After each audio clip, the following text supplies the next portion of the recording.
Well, hey y'all. Happy Monday. Well, welcome back. I totally apologize for last week. What I said, if you happen to see it anywhere on social media, is I underestimated or misunderstood the water capabilities of my camera, and so I wrecked a camera last week, and I just couldn't get anything else going for me. So I'm sorry about not catching up with you guys like I wanted to last week. So today we're going to talk about what you can plant in July. I hope that you have been blessed with some of the rain we have. We even captured a lot, like probably 10 gallons worth of water from that rain. So that's exciting. And so what we're going to do today is we're going to do kind of a walking tour because things have changed up in my yard, and we're obviously kind of going through a transition. So I'm going to share with you what's going on in my yard, and while I'm doing that, I'm also going to chat with you about what you can plant in July. So come along. So we've had probably, I want to say now, 3 good rains in the last couple weeks.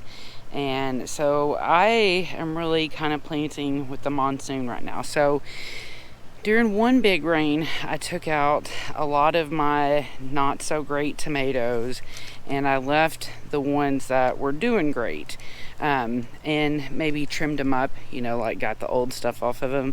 I called myself taking a bunch of cuttings, but they're not doing really good for me. So, and this is a giant marigold. It'll be exciting to see what that looks like when it blooms. So I took out some of my worst looking squash. I still should take out those too. So we are definitely getting some monsoon action, and we're also having some cooler days, fluctuating temperatures. So that's fun. So even though it feels yucky, I mean, right now the temperature is probably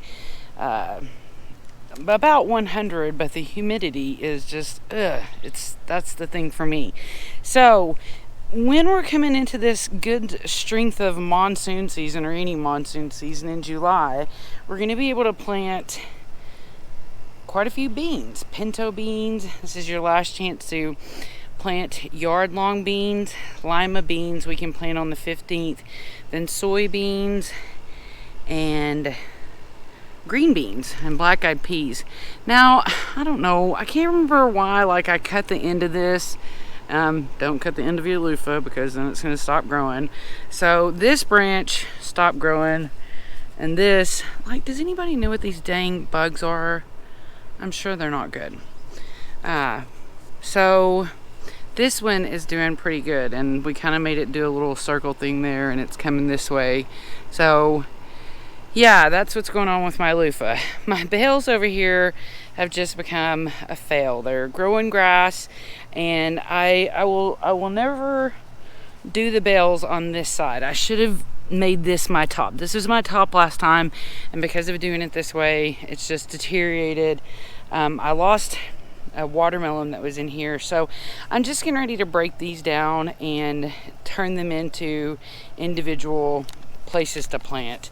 Okay, so beans, another thing that we see in the monsoon time, a monsoon planting common thing, this is a hibiscus. So commonly we see the 3 sisters being planted during this July season, during this monsoon season. So the first half of our list of what you can plant in July is just that. So most everything in here has been cleaned out too. So it's just that. It's obviously we just talked about beans, and now the next thing we've got going on is corn. So you can do some sweet corns. Traditionally, the 3 sisters is grown with dry corns, dry beans, and like a vining squash. But I got the chance last weekend. I don't know if you can tell yet, but I've got corn coming up. So I planted these really, really close together, kind of following the rustic gardener.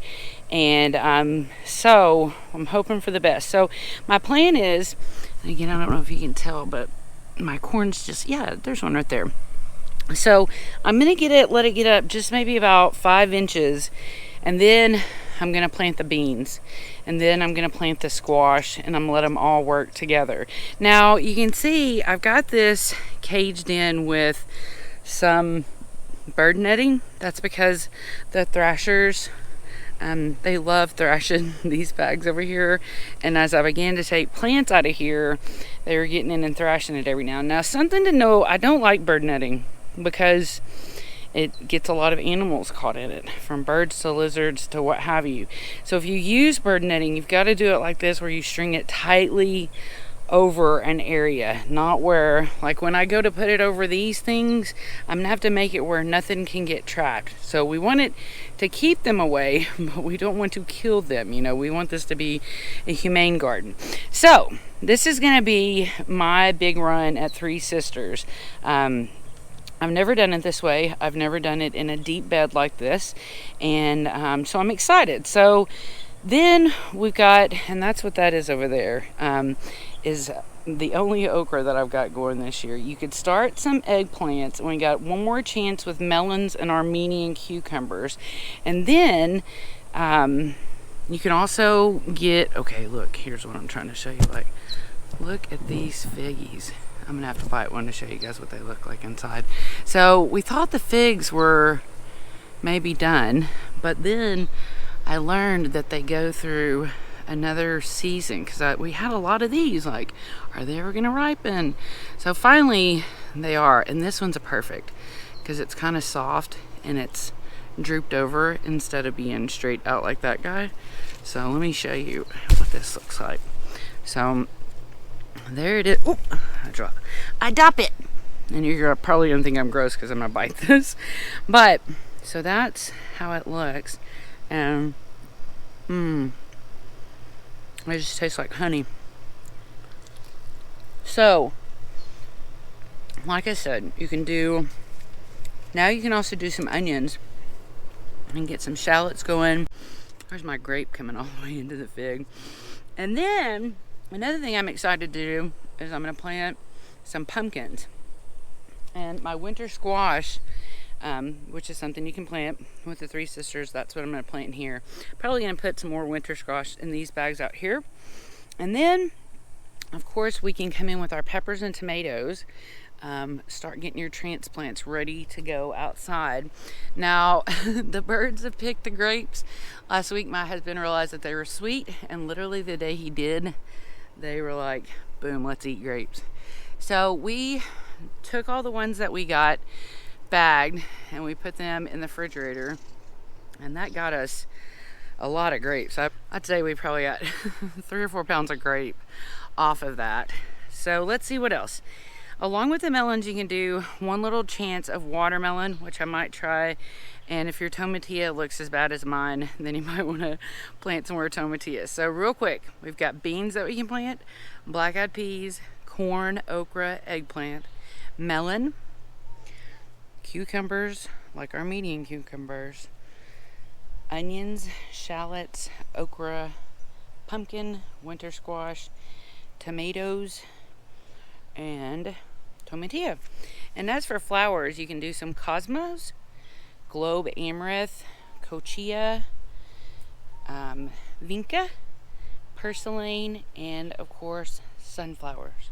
So I hope you guys are staying cool. I hope that you are getting some rain, and tell me down below what you're planting for the monsoon. Have the best day ever.